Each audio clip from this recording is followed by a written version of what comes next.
What's up guys, Sean here, and I just wanted to do a quick little video showing you guys some new sharpening stones that I just got in. Super excited about those. Ordered them from BENCHMADE. I'll show you those in 1 second, but first I'm going to show you guys what I'm carrying today. Once again, I'm carrying my BENCHMADE BAILOUT in CPM M4 blade steel. I have this outfitted with some sweet green anodized titanium hardware that I picked up off of Amazon for $12.99. Yes, you heard that right, $13. And it's actually seems pretty nice. You know, the screws are not made of pot metal. They did not disintegrate when I tightened them down or anything. Doesn't even appear that it took up any of the ano or scratched them. So yeah, I'm always skeptical with stuff like that, but I mean, for $12.99, I think it's worth a try, right? And I gave it a shot. I think it adds a nice little bit of flair to this, along with that beautiful edge. I actually just resharpened this over the weekend, and I might resharpen it again today. It is very sharp, and it was still sharp, but I'm trying to get it a little bit sharper.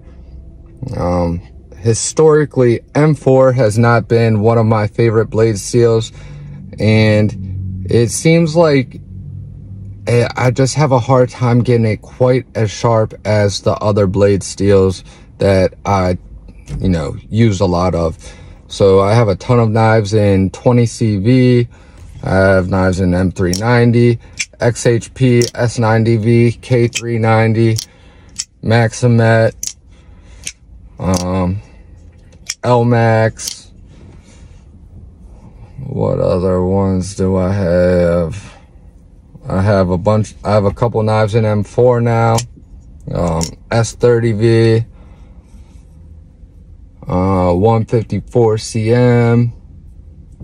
I have a Civivi with their Damascus, which I'm not sure what that mix is. AUS 10A, AUS 8, HCR 13 MOV, LC 200N. Can't believe it took me that long to mention that one. That's an excellent steel. Really like that. MagnaCut. And I'm visualizing my all my knives in my Apache case, which is the Harbor Freight version of the, what the hell are those expensive cases? Oh, it's not coming to my mind right now. Oh well. But anyway, I'm gonna try to get this thing a little bit sharper because I'm insane. And also carrying this bad boy, which I just put up a short last night. I don't know if you guys got a chance to check it out.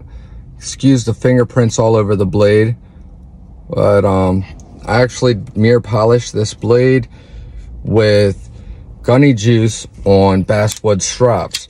I used a couple of my old basswood strops that were, I've been using for a long time. It was time to make some fresh ones, and I'll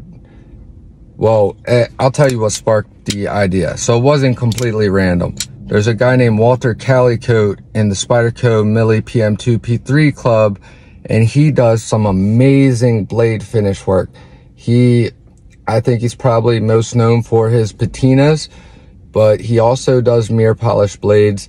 And the reason that his patinas come out so amazing with so much color and just the finish is so beautiful is because he takes the time and actually mirror polishes the blade first before he does his patina process. So they always caught my eye. I really wanted to do it, so I mirror polished this blade. And I wanted to make the patina come out better, so I wasn't necessarily looking or didn't really feel the need to get a perfectly mirror polished blade, but it actually ended up coming out so good that I've ended up keeping it like this and haven't gone through with the patina yet because I really do like it. aside from the fact that it is a fingerprint magnet.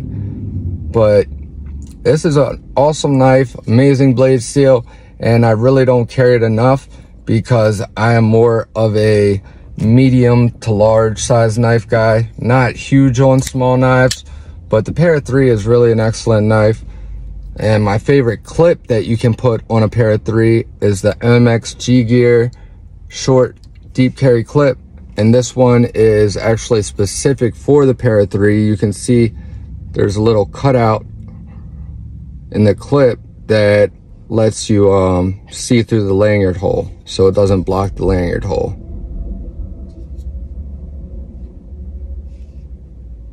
Hopefully you guys can see that. I'm using the front facing camera on my phone, so apologize. And then I just got this Backspacer in the mail yesterday. I ordered this Backspacer from Met & Boss, and I have to tell you guys, I am very, very impressed with this Backspacer. Super nice. Yeah, it's actually a lot, I shouldn't say it's a lot nicer than I expected, but you know, up until this point, the only Backspacers that I really took seriously were the Rock Scale Designs Backspacers. Those are probably my favorite, and they're very expensive. Now you're looking at like 45 bucks, 50 bucks after shipping. It's a lot of money for a Backspacer. But up until this point, those were the only ones that I really liked, because you know, you can get Backspacers on freaking Amazon or Etsy or whatever that are made in China, but the problem with those, they're really heavy. They don't have any extra milling and weight relief like the quality ones do, and they come up really high above the back of your scale, to the point that they look goofy. They don't look like they belong there. And the Rock Scale Design, as well as this Met & Boss Backspacer, they're just slightly raised above the handles just so you can see it. But if you hold like that, see how you can barely see it? That's because it is nice and low profile to the handle, which makes it a lot more useful, a lot more comfortable in hand. And when you accompany that with all the nice chamfered corners of the geared pattern, every edge of that geared pattern is chamfered, nice and smooth, so it does give you a tad bit of grip. Not that you really need it there, but it does not have any hot spots, no sharp spots in it, and it still feels very, very good in your hand. So highly recommend that. And this one actually seems to go up higher than any other Backspacer that I've seen before. Most of them come up about like halfway, pretty much like where the clip is, but this one goes all the way up to there, protecting your tip from anything going in there. And you know, anything, if you have other stuff in your pocket or change or whatever, from falling down in there and marking up your blade, whatever. So really cool design, really enjoying that. Shout out to Sean from Met & Boss. I actually picked this up on his auction page. If you haven't checked that out, make sure you go do that. You can find some great savings. He does a ton of auctions every single week, and that is on Facebook. So anyways, I'm going to go into the shop. It's going to be a different view, and I'm going to show you these new sharpening stones I just picked up, and a stone holder that I made from a wood box that I actually bought at Hobby Lobby. I paid maybe $6 for it. It was $8.99, but anything over $5 was 40% off. So I ended up getting it for like $6. And I also bought two pieces of foam that you can cut into different shapes or whatever for whatever you need it for. And I cut that to fill in, basically put the foam in the box so that the stones aren't rattling around. So you guys will see that in 1 second. And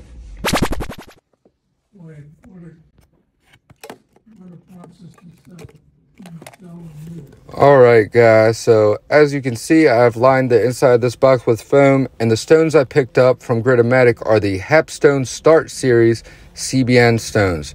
So I got the 100 grit, the 220, the 400, and the 800, and these are CBN. Now, these actually use a J grit rating. Each one is a little bit different than standard grit. So for example, the F800 is equivalent to approximately 1000 grit. Then I have a cow leather strop on an aluminum blank with 1 micron gunny juice. Supposedly, these cut a lot faster than regular diamond plates, and they last a lot longer than resin bonded. So I'm super excited to use these, and I will definitely let you know how these work out. Thank you all for watching. I love you guys. Jesus loves you. Stay tuned, and I'll see you guys in the next one. Peace.